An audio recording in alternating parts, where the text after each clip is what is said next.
குமரி கடல் கிட்ட நமக்கு ஒரு காற்று சுழற்சி வந்திருக்கு. ஸோ அதனால இந்த வருஷம் புயலுக்குமே நமக்கு சான்சஸ் இருக்கு. ஓவரால் நம்ம அந்த கடலோர மாவட்டங்கள் வந்து ப்ரிப்பேர்டா இருந்தா போதும். சென்னையில இருந்து நாகப்பட்டினம் வரைக்கும் இந்த கடலோர மாவட்டங்கள் மட்டும் நம்ம கொஞ்சம் இப்போ குமரி கடல் கிட்ட ஒரு சர்க்குலேஷன் வந்திருக்கு. ஸோ அந்த குமரி கடல் கிட்ட சர்க்குலேஷன் வரும்போது இந்த காற்று குவிதல் வந்து நமக்கு தென் தமிழக பகுதியில் அதிகமாக இருக்கும். ஸோ இந்த இலங்கையை ஒட்டியே வரக்கூடிய சிஸ்டம்ஸ்ல பார்த்தீங்கன்னா உங்களுக்கு லேண்ட் இன்ட்ராக்ஷன், அந்த லேண்டோட வந்து இந்த சைக்ளோன் இம்பாக்ட் பண்ணும். ஸோ இந்த மாதிரி இருக்கிற டைம்ல நமக்கு காற்று பாதிப்பு அதிகமாக இருக்காது. இந்த மாதிரி வர சிஸ்டம்ஸ்ல நமக்கு எப்பயுமே காற்று பாதிப்பு அதிகமாக இருக்காது, மழை பாதிப்பு தான் இருக்கும். இந்த வேளச்சேரி பகுதிகளில் வந்து தண்ணி நிக்குது இல்லையா, இந்த வருடமும் அதே போல நடக்குமா? குறைந்த விலை நிறைந்த தரம், தங்கள் தேவைகள் அனைத்தும் ஒரே இடத்தில். ஜெயச்சந்திரன். வணக்கம். வணக்கம். சென்னை வெதர்மேன் அஜித் அவர்கள் நம்மளோட இணைஞ்சிருக்காங்க, கேட்கலாம். சார் சொல்லுங்க, வடகிழக்கு பருவமழை வந்து ஸ்டார்ட் ஆயிடுச்சு. அது என்ன மாதிரியான சுச்சுவேஷன்ஸ் எல்லாம் இருக்கும், தென் அடுத்தடுத்து என்னெல்லாம் நடக்கும்? வடகிழக்கு பருவமழை நமக்கு பிரைமரி பாத்தீங்கன்னா தமிழ்நாடு அண்ட் சவுத் ஆந்திராவுக்கு நமக்கு பிரைமரிலி ஒரு ரெயின்ஃபால் கொடுக்குற ஒரு மான்சூன். ஸோ தென்மேற்கு பருவமழை பாத்தீங்கன்னா நமக்கு ரெயின்ஸ் இருக்கு, பட் ஆனால் ஒரு தண்டர்ஸ்டார்ம் ஸ்டைல் ரெயின்ஸ். ப்ராப்பரான ரெயின்ஸ்னு பாத்தீங்கன்னா நமக்கு வடகிழக்கு பருவமழையில நமக்கு சென்னைக்கு வந்து நல்ல ஒரு ரெயின்ஸ் அண்ட் ஓவரால் கோஸ்டல் தமிழ்நாடுக்குமே நமக்கு வந்து ஒரு அதிகமா ரெயின்ஸ் கொடுக்கக்கூடிய ஒரு சீசன் இந்த அக்டோபர் டு டிசம்பர் இருக்கும். ஸோ மோஸ்ட்லி நமக்கு அக்டோபர் 20th இந்த டைம்ல தான் நமக்கு வந்து இந்த ஆன்செட் வடகிழக்கு பருவமழை தொடங்கும். ஒரு ஆவரேஜ் பீரியட் வந்து 20th அரௌண்ட் 20th அக்டோபர் தொடங்கும். பட் இந்த வருஷம் வந்து நமக்கு 16th நமக்கு நேற்றே வந்து நமக்கு ஆன்செட் டிக்ளேர் பண்ணியிருக்காங்க. ஏன்னா வந்து நமக்கு குமரி கடல் கிட்ட நமக்கு ஒரு காற்று சுழற்சி வந்திருக்கு. ஸோ அதனால வைட் ஸ்ப்ரெடான நமக்கு ரெயின்ஸ். ஸோ வடகிழக்கு பருவமழை தொடங்குறதுக்கு 3 கண்டிஷன்ஸ் இருக்கு. ஸோ ஃபர்ஸ்ட் நமக்கு வந்து தென்மேற்கு பருவமழை நமக்கு தென் ஆந்திரா வரைக்கும் நமக்கு வந்து விட்ரா ஆகணும். அதுக்கப்புறம் தரையில வந்து நமக்கு கிழக்கு திசை காற்று வீச ஆரம்பிக்கணும். அதுக்கப்புறம் தரையில இருந்து 1.5 கிலோமீட்டர் ஹைட், இந்த ஹைட்ல நமக்கு இந்த கிழக்கு திசை காற்று வரணும். இந்த 3 கண்டிஷன்ஸ் வந்து சாட்டிஸ்ஃபை இருந்தால் தான் நமக்கு வடகிழக்கு பருவமழை அறிவிப்பா சொல்லுவாங்க. ஸோ அந்த 3 கண்டிஷன்ஸுமே சாட்டிஸ்ஃபை இருக்கு. நமக்கு நல்ல ஒரு வைட் ஸ்ப்ரெட் ரேஞ்சுமே இருக்கு. ஸோ அதனால வடகிழக்கு பருவமழை நமக்கு அனௌன்ஸ் பண்ணியிருக்காங்க, ஆன்செட் ஆயிருக்குன்ற அனௌன்ஸ் பண்ணியிருக்காங்க. ஓகே. இப்போ வடகிழக்கு பருவமழை வந்து ஒரு ஒரு 5 நாள் இல்ல 1 வீக்கு முன்னாடியே நமக்கு ஸ்டார்ட் ஆயிருச்சு. ஸோ இது ஸ்டார்ட் ஆனதுக்கு அப்புறம் இருக்கக்கூடிய எல்லா டிஸ்ட்ரிக்ட்லயும் மழை இருக்குமா, இல்ல ஒரு சில பகுதிகளில் மட்டும் மழை இருக்குமா? ஸோ மெயின்லி வடகிழக்கு பருவமழைன்னு எடுத்தீங்கன்னா நமக்கு ஒரு சிஸ்டம் டிரைவன் ரெயின்ஸ். நமக்கு வந்து காற்றழுத்த தாழ்மண்டலம், புயல், இந்த மாதிரி வந்து லோ ப்ரெஷர் சிஸ்டம்ஸ் வந்து நம்ம கிட்ட தமிழக கடற்கரை ஒட்டி வரும்போது நமக்கு வந்து ரெயின்ஸ் இருக்கும். ஸோ தென்மேற்கு பருவமழையில நமக்கு அந்த மாதிரி கிடையாது. கேரளா, கர்நாடகாக்கெல்லாம் பார்த்தீங்கன்னா நமக்கு ட்ராஃப் பேஸ்ட் அந்த ரெயின்ஸ் இருக்கும். ஸோ இது வந்து கம்ப்ளீட்லி டிஃப்ரெண்ட். நமக்கு சிஸ்டம்ஸ் வந்து கிட்ட வந்தால் தான் நமக்கு வந்து ரெயின்ஸ் வரும். ஸோ இந்த தடவை நமக்கு இந்த காற்று சுழற்சி வந்து நமக்கு வந்திருக்கு.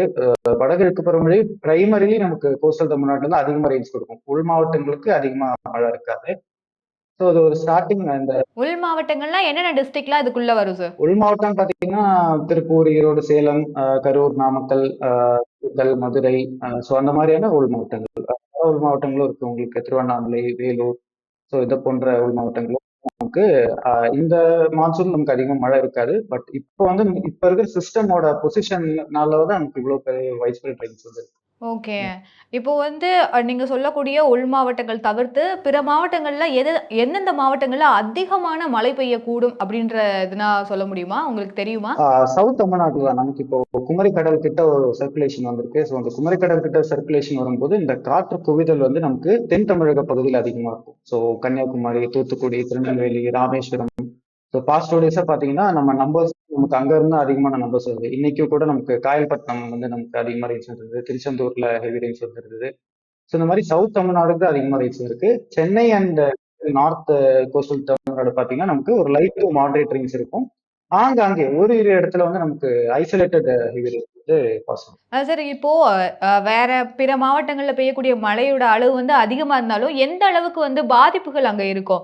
அதிகமான்ற பட்சத்துல நமக்கு ஒரு 7 to 8 சென்டிமீட்டர்ஸ் அந்த ரேஞ்சில் தான் இருக்கு. ஸோ நமக்கு அதுக்கு மேல கண்டினியூஸா நமக்கு போகும்போதுதான் வந்து நமக்கு 7 to 8ன்றது அதிகபட்சம் இல்ல, குறைந்த அளவு தான். குறைந்த அளவுன்னு சொல்ல முடியாது. பட் ஆனா ஒரு ஒரு இதுக்கு மேல கிடையாது. 10 சென்டிமீட்டர் போச்சுன்னா அதோட டேமேஜ் வந்து இந்த மாதிரி வேற மாதிரி இருக்கும். ஸோ அந்த மாதிரி கிடையாது. பட் இது ஒரு வைட் ஸ்ப்ரெடா இருக்கும். அந்த ஒரு பேட்டர்ன் வந்து பாத்தீங்கன்னா ஒரே நாள்ல டம்ப் பண்ற மாதிரி இருக்காது. ஒரே நாள்ல வந்து டம்ப் பண்ற மாதிரி இருக்காது.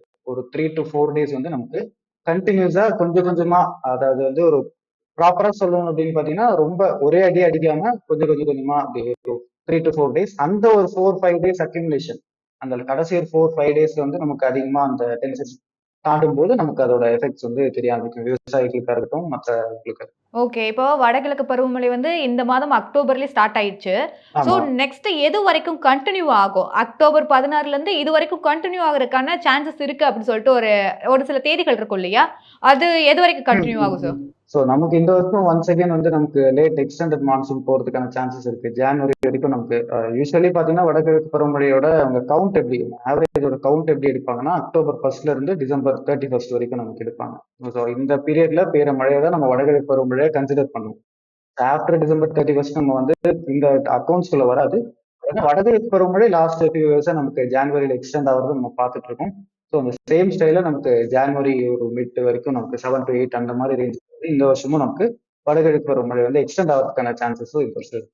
ஓகே. இப்போ நீங்க சென்னை பகுதிய பொறுத்தவரைக்கும் பலவிதமான முன்னேற்பாடுகள் செஞ்சிருக்காங்க. அதனால வந்து சென்னை வந்து ம், பெரிய ம், அளவுல ம். பாதிக்காது அப்படின்னு ஒரு நம்பிக்கை இருந்தாலும் கூட, பிற மாவட்டங்கள்ல ம், என்ன ம். மாதிரியான முன்னெச்சரிக்கைகள் செஞ்சு வச்சுட்டா நல்லதா இருக்கும்?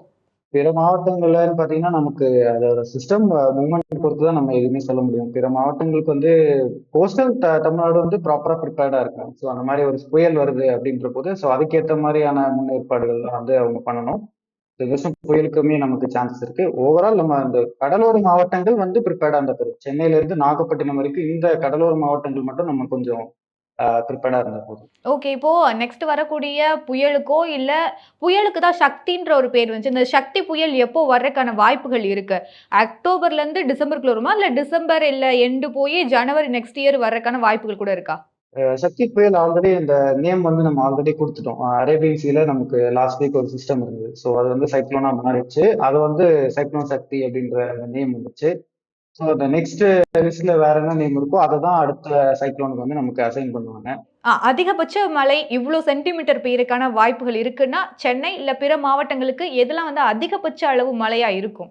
அந்த சென்டிமீட்டர் வைஸ். சென்டிமீட்டர் வைஸ் பார்த்தீங்கன்னா சென்னையில வந்து நமக்கு அடுத்த சிஸ்டம் மாதிரி வரும்போது நமக்கு ஒரு 7 to 8 சென்டிமீட்டர்ஸ் அண்ட் 10 சென்டிமீட்டர்ஸ் அபோவ்ஸ்க்கான சான்சஸ் இருக்கு. அது எல்லாமே பியூர்லி வந்து நமக்கு வடகிழக்கு பருவமழை பொறுத்த வரைக்கும் ரெயின்ஃபால் எப்பயுமே வந்து நமக்கு இந்த சிஸ்டம் லோ ப்ரெஷர் சிஸ்டமா இருக்கட்டும், டிப்ரெஷனா இருக்கட்டும், இல்ல புயலா இருக்கட்டும், இதெல்லாம் எவ்வளவு கிட்ட வருது, என்ன மாதிரியான ட்ராக் போகுது, நம்ம வந்து கரையை கடக்குதா, இல்ல நம்மள ஒட்டிய நகர்ந்து போதா.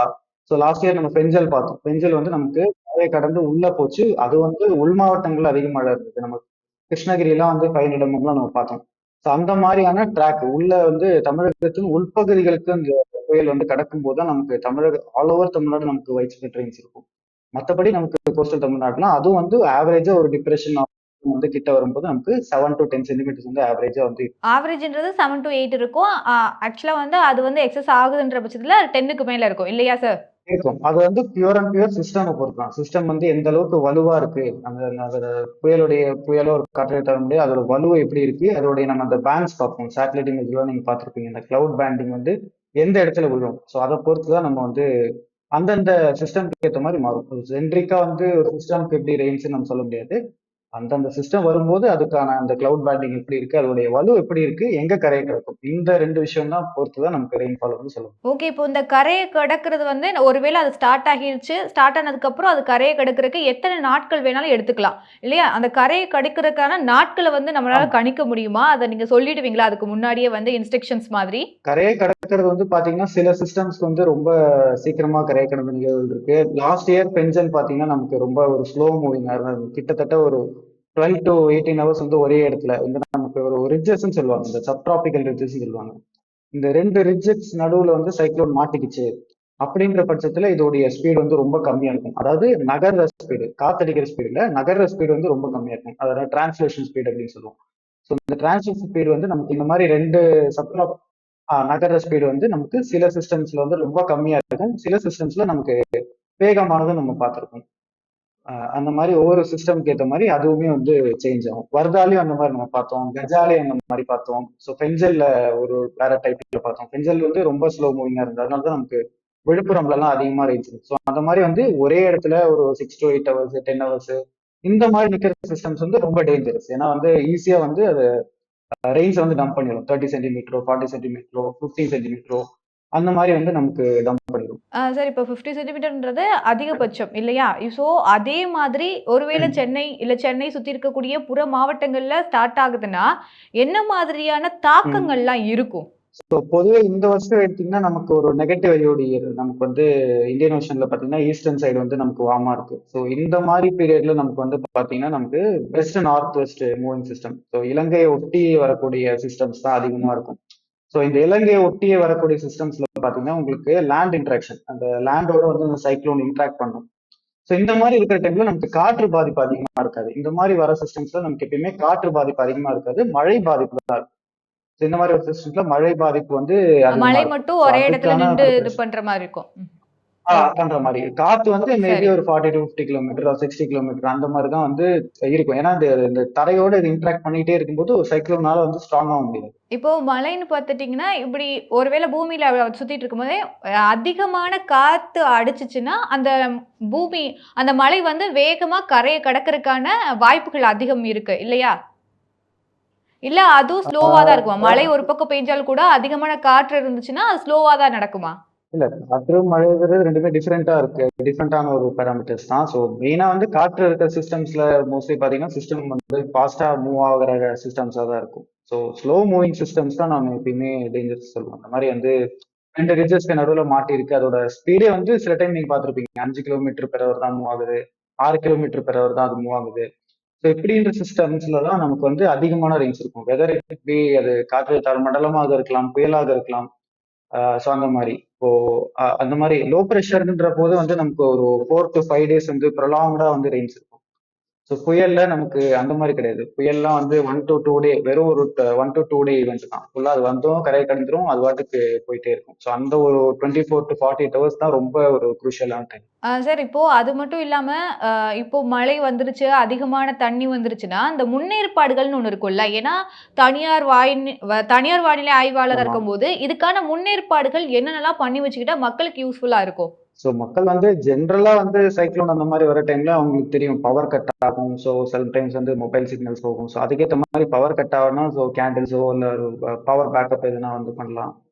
ஸோ அதே மாதிரி இப்போ லாஸ்ட் 2 இயர்ஸா மக்கள் என்ன பண்றாங்கன்னா வந்து சடனா போய் எல்லாத்தையும் பொருளா வாங்கி வைக்கிறாங்க. ஸோ அதெல்லாம் வந்து ஸோ அந்த மாதிரி ரெஸ்ட் பண்ண தேவையில்ல. பட் ஆனால் ரொம்ப இந்த மாதிரி ஏதாவது பெரிய ஈவெண்ட் வந்துருமோ அப்படின்னு பயந்து எல்லாரும் ஒரே டைம்ல ஸ்டாக் பண்ணி போய் எல்லாத்தையும் வந்து கடையில போய் எல்லாத்தையும் ஒரே டைம்ல ஸ்டாக் பண்றாங்க.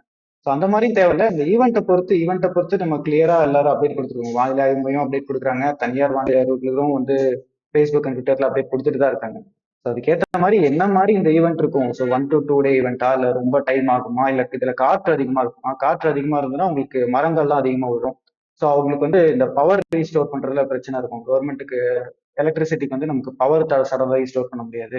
ஒருவேளை வாட்டர் லாகிங்கா இருக்கலாம். ஸோ ரோட்ல தண்ணி தேங்கிச்சு அப்படின்னா அப்பயும் வந்து இந்த பவர் ரீஸ்டோர் பண்றதுல பிரச்சனை இருக்கும். ஸோ அது மாதிரியான நம்ம முன்னேற்பாடுகள் தான். புயல்னு பொதுவாக வந்து காற்று இருக்கிற புயல் வரும்போது நம்ம வெளியே போகாம இருக்கிறது தான் பெட்டர். ஏன்னா வந்து ஃபர்ஸ்ட் ஒரு டைரக்ஷன்ல விண்ட் இருக்கும். ஸோ புயல் கரையை கிடக்கும்போது ஃபர்ஸ்ட் போர்ஷன் வந்து கடக்கும்போது ஒரு டைரக்ஷன்ல விண்ட்ஸ் இருக்கும்.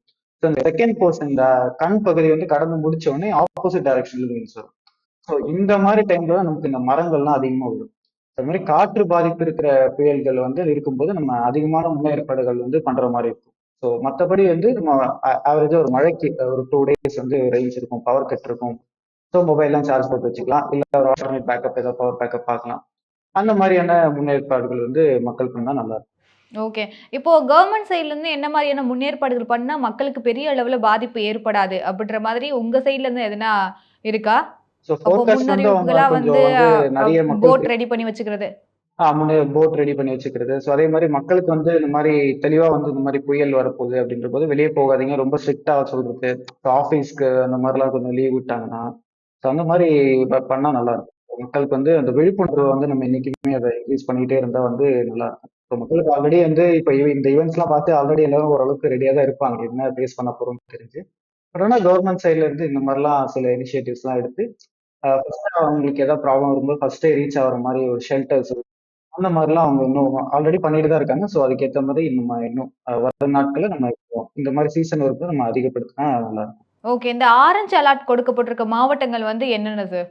தென் மாவட்டங்கள்ல பொதுவாக பார்த்தீங்கன்னா நமக்கு நாகப்பட்டினம்க்கு கீழே பார்த்தீங்கன்னா ராமேஸ்வரம், தூத்துக்குடி, திருநெல்வேலி, கன்னியாகுமரி. ஸோ இந்த மாவட்டங்களில் தான் நமக்கு வந்து அதிக மழை இருக்க போகுது. ஸோ மற்ற பிற மாவட்டங்கள் வடகடலோர மாவட்டங்கள்லாம் உங்களுக்கு ஒரு லைட் டு மாடரேட் ரெயின்ஸ் தான் வந்து இருக்க போகுது. ஸோ ஸோ இந்த மாவட்டங்களில் தான் நமக்கு ஆரஞ்சு அலர்ட், ம். அதாவது 7 to 8 சென்டிமீட்டர்ஸ் வந்து போக சான்ஸ் இருக்கு. லாஸ்ட் 3 days பார்த்தீங்கன்னா நமக்கு தூத்துக்குடியில் அதிகமாக மழை பெஞ்சிருக்கு. இந்த இன்னைக்கு மாஞ்சோலை, ஊத்து, நால்முக்கு இதெல்லாம் வந்து ம். காட்ஸ் கீழே ஈஸ்டர்ன் காட்ஸ்ல வரும். ஸோ இந்த இடத்துலயும் வந்து அதிகமான ரெயின்ஸ் இருக்கும். நீலகிரிஸே எடுத்தீங்கன்னா நமக்கு கிழக்கு பகுதி, ஓகே. நீலகிரிஸுடைய கிழக்கு பகுதியில வந்து அதிகமா ரெயின்ஸ் இருக்கும். ஊட்டி, மேட்டுப்பாளையம் அந்த பெல்ட், ஓகே. அந்த பெல்ட்ல வந்து ம். அதிகமா ரெயின்ஸ் இருக்கும். ஏன்னா இந்த சிஸ்டம் ம். வந்து நமக்கு குமரி கடல்ல இருந்து அரேபியன் சீ போறதுனால கிழக்கு திசை காற்றுல இருந்து வந்து கன்வர்ஜென்ஸ் ஆகுது. ஸோ அதனால வந்து இந்த கிழக்கு வெஸ்டர்ன் காட்ஸ்ல வந்து இந்த ஓகே. கிழக்கு திசையில இருக்கிற மாவட்டங்கள், அந்த ஒட்டிய மாவட்டங்கள்ல நம்ம கடை இருக்கணும். ஆரஞ்சு அலர்ட் வந்து கொடுத்துருக்காங்க. சரி, இப்போ அதிகபட்சமா வந்து ரெட் அலர்ட் குடுக்குறாங்க, இல்ல எல்லோ அலர்ட் குடுக்குறாங்கன்னா, அவங்களுக்கு என்ன மாரியான டிஸ்ட்ரிக்ட்க்கு இந்த வருடம் வந்து ரெட் அலர்ட் கொடுக்கக்கூடிய மாவட்டங்கள் எது எதுவெல்லாம் இருக்கும்? ஸோ பொதுவா இந்த எடுத்துக்கிட்டீங்கன்னா டிசம்பர் எண்ட் கடலோர வரைக்கும் மாவட்டங்கள் இருக்கக்கூடிய தான். மாதங்கள்.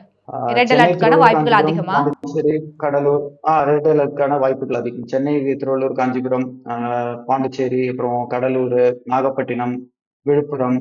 ஸோ அதை ஒட்டிய பகுதிகளில் புயல் பாதிப்பா அது என்னன்ற மாதிரிக்கான பார்த்தீங்கன்னா நமக்கு இந்த டிஸ்ட்ரிக்ட்ஸ் வந்து ரொம்ப அலர்ட்டா இருந்துக்கும் டிசம்பர் வரைக்கும். ஸோ பிரைமரி மான்சூனுமே உங்களுக்கு தான். பிரைமரி ஏதாவது சிஸ்டம் வந்தாலும் ஃபர்ஸ்ட் நம்மள தான் அஃபெக்ட் பண்ணுது. இந்த வேளச்சேரி பகுதிகள்ல வந்து தண்ணி நிக்குது இல்லையா சார்? வருஷம் வருஷம் வந்து வேளச்சேரி பகுதிகள், இல்ல அது பக்கத்துல இருக்கக்கூடிய ஏரியாக்கள்லாம் வந்து எப்போதும் மழை தண்ணி நின்னுட்டே இருக்கும். இந்த வருடமும் அதே போல நடக்குமா? இல்ல வேற எதுனா மேபி கம்மியா மழை பெய்யறதுனால அந்த அளவுக்கு பாதிப்புகள் எதுவும் இருக்காதா? ஸோ மழை பாதிப்புன்னு பார்த்தீங்கன்னா நெக்ஸ்ட் சிஸ்டம் வந்து அதிகமாக ரெயின்ஸ் கொடுத்ததுன்னா வாட்டர் லாகிங் கண்டிப்பாக இருக்க தான் செய்யும். ஸோ அதை நம்ம கொஞ்சம் தடுக்க முடியாது. ஸோ ஷார்ட் டைம்ல வந்து ஒரு ஹெவி ஸ்பெல் வருது, 10 சென்டிமீட்டர் மேலே வருது அப்படின்னா வந்து அந்த சேனல்லாம் அவங்க அதுக்கேற்ற மாதிரி ஃப்ளோ எல்லாம் பண்ணியிருக்காங்களா, அதை பொறுத்து தான் இருக்கு. ஸோ ஷார்ட் டைம்ல வந்து இந்த ரெயின்ஸ்லாம் டம்ப் பண்ணும்போது வாட்டர் லாகிங் வந்து வாட்டர் லாகிங்ன்றது இப்போ ஓரளவுக்கு காமன் ஆயிடுச்சு. எல்லா இடத்துலையும் வாட்டர் லாகிங் வந்து இருக்குது. ஸோ நகரமயமாவது, அர்பனைசேஷன் நிறைய வீடு கட்டுறோம். ஸோ அதுக்கான அந்த கால்வாய் இதெல்லாம் வந்து ப்ராப்பரா இப்பதான் அவங்க பண்ணிட்டு இருக்காங்க கவர்மெண்ட்ல இருந்து. ஸோ அதனால வந்து இருக்கலாம். மோஸ்ட்லி வந்து இந்த மாதிரி இந்த வருஷமும் வந்து வாட்டர் லாகிங் வந்து இருக்கும். ஸோ அதை ஷார்ட் டைம்ல அவங்க கிளியர் பண்ணாங்கன்னா நல்லா இருக்கும். பொதுமக்களுக்கு வந்து உதவியா இருக்கும். ஓகே. சரி, இப்போ வடகிழக்கு பருவமழை வந்து 16லருந்து இதுவரைக்கும் எக்ஸ்டெண்ட் ஆகும். 24 வரைக்கும் எக்ஸ்டெண்ட் ஆகும்னு சொல்லியிருக்காங்க. ஸோ அத தாண்டியும் போறதுக்கான வாய்ப்புகள் இருக்கா? இல்ல 24ஓட ஸ்டாப் ஆயிடுமா? ஸோ இந்த ஃபர்ஸ்ட் சிஸ்டம் இப்போ குமரி கடல் கிட்ட இருக்கிற சிஸ்டம் வந்து நமக்கு பாத்தீங்கன்னா தீபாவளி அந்த டைம்ல வந்து 20ஆம் தேதி அந்த டைம்ல வந்து நமக்கு அரேபியன் சீக்கு வந்து மூவ் ஆயிடும். ஸோ அதுல இருந்து நமக்கு மழை வந்து இந்த நிகழ்வுல இருந்து படிப்படியா கம்மியாயிடும். So இந்த நிகழ்வுல இருந்து நமக்கு கம்மியாயிடும். ஸோ அடுத்தது வந்து நமக்கு 24 டைம்ல வந்து அடுத்த காற்றழுத்த நிலை நமக்கு வருது, தமிழகத்தை ஒட்டி வருது. ஸோ இது போன உடனே நமக்கு 1 to 2 days வந்து ஒரு சின்ன ஒரு கேப் மாதிரி இருக்கும். ஸோ அதுக்கப்புறம் வந்து நமக்கு அடுத்த மழை ஆரம்பிக்கும். ம்.